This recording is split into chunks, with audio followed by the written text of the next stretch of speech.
Politik tuh sebetulnya adalah momentum. Lo inget kan? Pasca reformasi ketika tahun 98 dulu, Indonesia memasuki fase kritis. Waktu itu kita harus memilih presiden baru. Pemilihannya itu dilakukan lewat MPR. Saat itu ada calon Pak Habibie yang waktu itu sebagai wakil presiden terus kemudian naik jadi presiden. Pak Habibie itu didukung sama ITSMI dan kelompok Muslim perkotaan. Di sebelah sini ada Bu Megawati, ketua PDIP yang saat itu memenangkan pemilu. Para pencetus reformasi agak cemas. Kok kedua kubu ini kayak minyak sama air? Mereka berpikir ini harus ada jalan tengah biar nggak terjadi konflik di Indonesia. Maka digagaslah poros tengah sebagai alternatif di antara dua kekuatan itu. Poros tengah dibentuk dan Amin Rais, salah satu tokoh itu ditawarin jadi capres. Mau nggak jadi capres? Dia ragu, dia nggak ngambil momentum itu. Beda ketika Gus Dur yang ditawarin, mau nggak Gus jadi capres?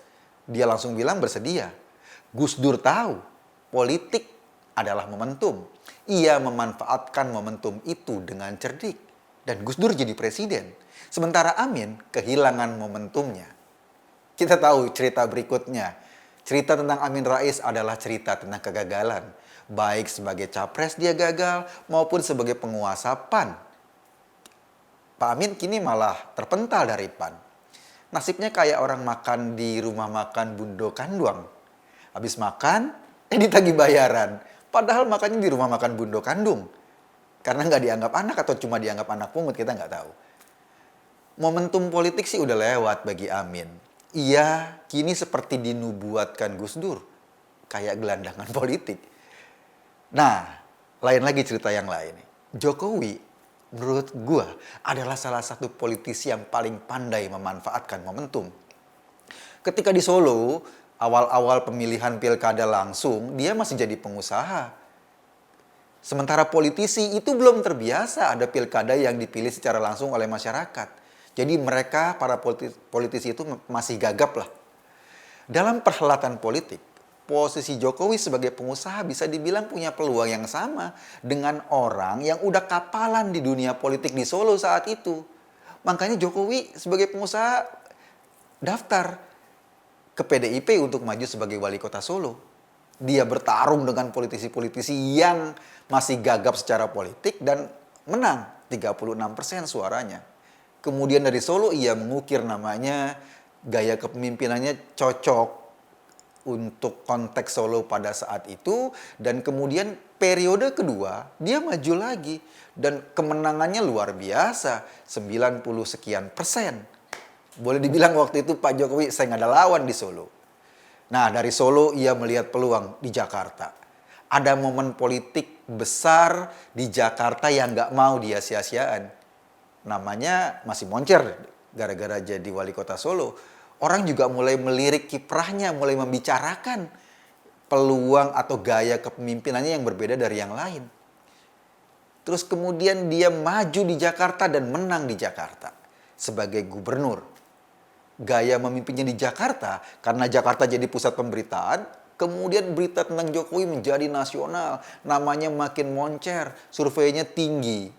Itulah modal saat PDIP menunjuk dirinya sebagai capres. Ia kemudian bertarung melawan Pak Prabowo dan 2014 dia menang sebagai presiden Indonesia.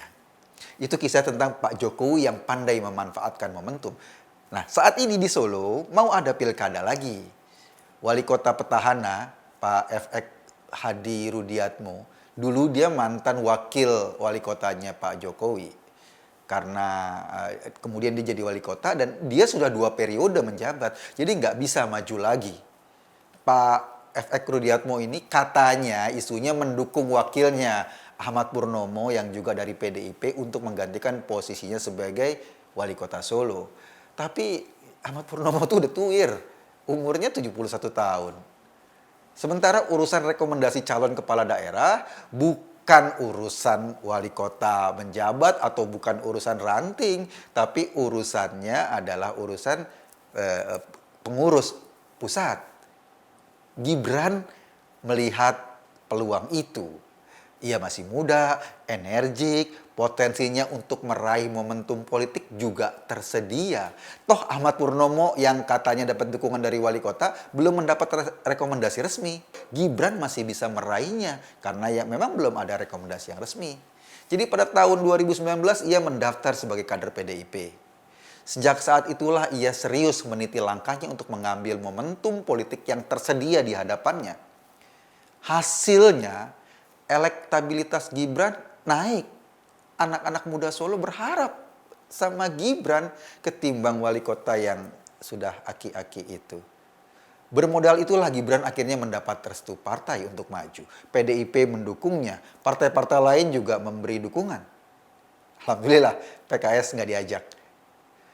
Mungkin Gibran sadar, masyarakat Indonesia ada berkembang adagium. Dimanapun PKS berpijak, kalau lo sebagai makhluk normal, lo harus berdiri di seberangnya. Mungkin itulah PKS nggak diajak. Iya benar, Gibran itu putranya Jokowi. Posisinya sebagai anak presiden pasti berpengaruh juga pada persepsi pemilih di Solo. Berpengaruh juga pada persepsi bahwa ini Jokowi ingin membangun dinasti politik.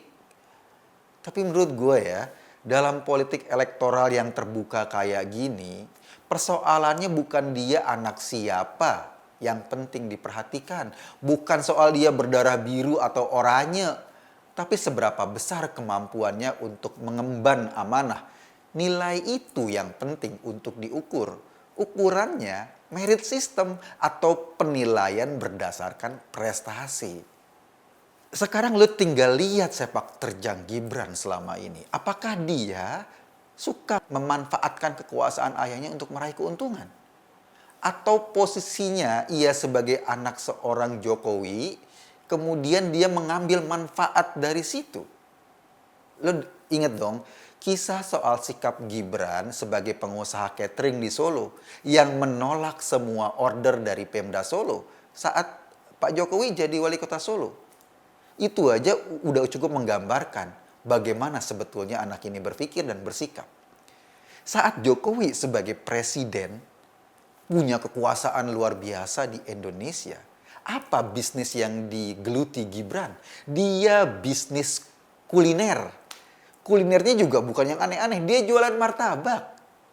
Bisnis kuliner ini bisnis yang murni keberhasilannya karena keterampilan pengusaha. Kualitas makanan, rasa, packaging.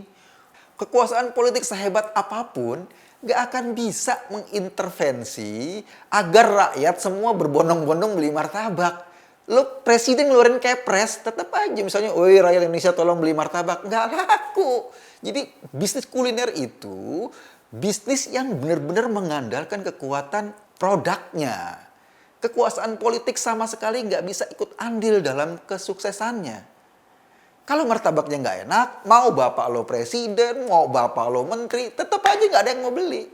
Itu pilihan bisnis Gibran. Berbeda mungkin dengan anak-anak pejabat yang lain. Dia ngambil bisnis tambang, bisnis yang gede-gede, bisnis proyek pemerintah dan lain-lain. Karena untuk dapatkan proyek pemerintah mungkin dapat tekanan kekuasaan. Gibran bisnis martabak. Ya, ini yang menarik. Bisnis seperti itu menandakan bahwa Gibran bukan orang yang gemar menempelkan kepentingannya dengan jabatan ayahnya. Ia bahkan menjauh dari pengaruh itu. Seperti ia menolak order catering dari pemerintah Solo ketika Jokowi masih menjadi wali kota.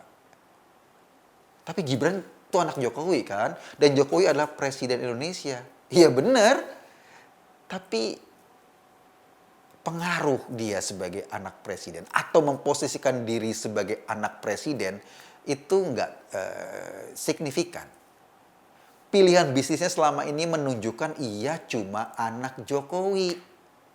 Ia bukan menunjukkan anak seorang wali kota, anak seorang gubernur DKI, atau anak seorang presiden. Sebab ia tidak memanfaatkan fasilitas kekuasaan untuk kepentingan dirinya.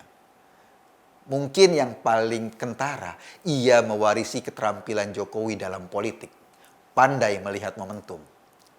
Tentu Gibran belum tentu duduk sebagai wali kota Solo. Pilkada belum berlangsung, jabatannya masih kandidat wali kota.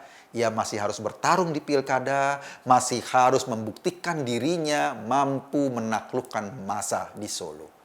Setelah itu baru komitmen dan kepemimpinannya diuji. Apakah nanti Gibran mampu menyaingi prestasi bapaknya sebagai wali kota Solo? Nah, kita belum tahu kalau sampai di situ. Tapi setidaknya menurut gua ya, Solo itu akan lebih bergairah jika dipimpin anak muda ketimbang dipimpin kakek-kakek berusia 71 tahun. Sebab anak-anak muda ini adalah tulang punggung perubahan. Mereka tahu dunia sedang berubah. Di tangan mereka lah masa depan Indonesia dipertaruhkan. Gibran harus membuktikan bahwa ia bukan sekedar anaknya Joko Widodo. Ia adalah Gibran Rakabumi Raka. Nggak ada nama Widodo di belakangnya. Berbeda dengan yang lain. Misalnya ada nama Yudhoyono di belakangnya, ada nama Soekarno Putri di belakangnya. Gibran namanya Gibran Rakabuming Raka. Jadi dia berhak menjadi dirinya sendiri. Gue sih cuma ngajak lo berpikir. Kesimpulannya ya terserah lo. Terima kasih.